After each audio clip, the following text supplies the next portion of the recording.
why do you hate the Warriors? Why do you, KP, the machine, hate the Warriors? You had the defending champions as a play-in team, a dynasty, KP, a dynasty as a play-in team. Defend yourself. Well, it's not me. It's this computer that you're recording on. It is clearly what hates the Warriors here. I mean, like I ended up being the lowest of all the statistical projections. Mine ended up the lowest, but a lot of them have the Warriors less than where conventional wisdom had them coming into this season. And I think a lot of that stems back to the fact that they had these 2 years where they, obviously the first year was largely due to injuries. Mm-hmm. The second year, it wasn't quite the same group, but it was a similar group, and they were, in fact, in the play-in tournament, despite Steph Curry playing at a near MVP level that season.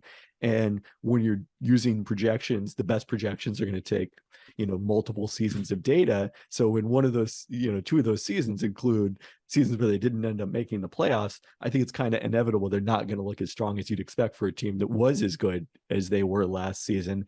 And then they lost some important parts to that team. Gary Payton II, who we haven't seen yet in Portland. That's going to be an interesting piece for them to add. Otto Porter Jr., who also is dealing with injuries in Toronto. So weirdly, I guess they wouldn't have had either of those guys anyway.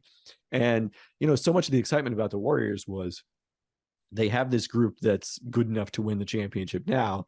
Right. And then you've got this developing core of young lottery picks and Jonathan Kuminga, Moses Moody, and James Wiseman.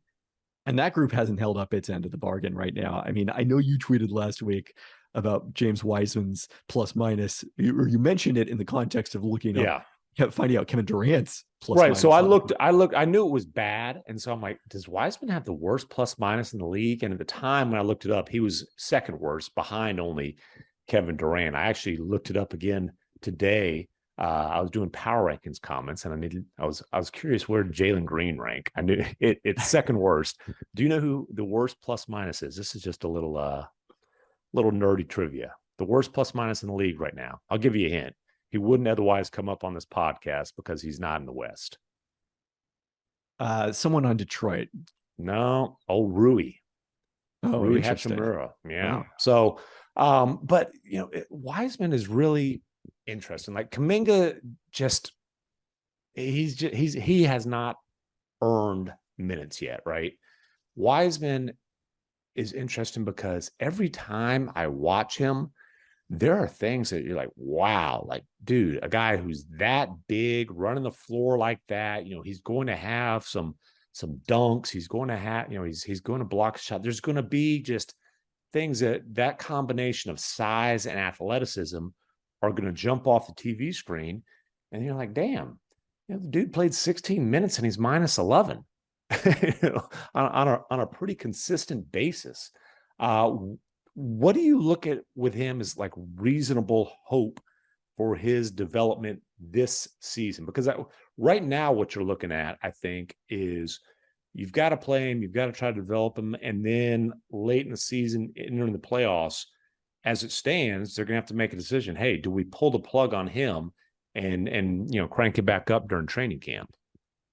Yeah, I mean, in some ways, the injury that he had last spring sort of solved that particular challenge for Steve Kerr and the Warriors coaching staff.